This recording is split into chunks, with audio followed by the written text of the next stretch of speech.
The Crooked Epic. 1. Inn. 1. The Inn of Maniacal Madness. 3. Ted. The Lake. 3A. 4.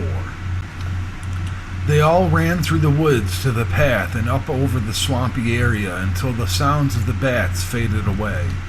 Gregory and Benjamin still had their fishing gear, and thankfully Gregory hung on to his father's water canteen. They passed it around for a couple of minutes, regrouping, and Jacob agreed to walk back to the shore for the fishing rods and gear which Alex and Ted had left. Gregory looked over at Benjamin, who was obviously frightened by the strange events. "I'll take Benjamin back to the main road up to your house, Alex. We'll wait for you there. Is that okay?" "All right. I'm going to wait for Jacob with Teddy. We'll be right behind you." As Ted and Alex waited for their fishing gear, Ted patted his ear with the cuff of his shirt. The blood was drying up in his sweat, and he was not in any pain. Alex sat down on the ground and put his palm on his forehead. This turned into an unbelievably awful first summer trip, didn't it? Although he felt sorry for Alex with his arm, Ted was preoccupied in its miserable shock. Alex did not know that Ted had been in this strange cave the day before. Ted's only response was to walk back up the path a few yards as he looked for Jacob over the marshes. When Jacob came back with their fishing rods, they started back to the main road together. Nobody was hurt, so they were ready to head home peacefully. Gregory and Benjamin were not at the crossroads where they had been told to meet them, as Jacob turned up the trail to return to his house. Before departing, he left Alex his bait tin. "Maybe you'll get out fishing again soon," Jacob said. "Thanks." Alex took it and prepared to walk back home. They had only been gone for about an hour. However, the rest of the walk would get them to the house after noon, lunchtime. Without supervision, there was not even a conceivable hope for second chances at success in returning to catch any fish. Jacob waved goodbye and continued up the trail, and Alex led Ted, lackadaisically walking up the road home. Ted could only assume the boy who was being assaulted at the lake had somehow survived. As they meandered up the path, he wanted to tell Alex about his exploits in the cave. Within a few minutes, they saw Gregory running up the side of the path toward them. He was sprinting at full speed and did not have any of his fishing gear on him anymore. When he caught up to them, he bowed over and put his hands on his knees, panting and sweating. Alex stopped walking and grabbed Ted's shoulder. Gregory raised a hand and motioned for Alex to stop and come closer, as he was out of breath. "I just came back from your house, Al. Your parents are there, with Benjamin.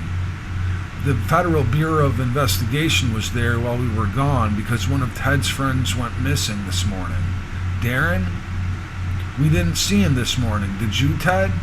Alex looked at Ted with worry across his face. The kids at the lake whom they had seen struck out in his mind as the memories flashed back to Ted of his aggressor and the possible murder of a young boy across the bay. The victim was small enough to be the same size and height as Darren, his friend from school. Ted wondered if he knew the attacker or if he had been rushed and confused. The revelations left him awestruck and speechless. Thankfully, he was not held to an immediate interrogation and mumbled, "No." "The FBI said they were coming to take you two away for questioning to Manchester, because Darren had told his parents how he was visiting with you guys today. I guess he doesn't live too far from your house, just southeast of the country road east of here. I overheard the FBI agents say they suspect foul play, and Darren wasn't permitted to leave his home. He snuck out and ran away after Jacob left their house yesterday."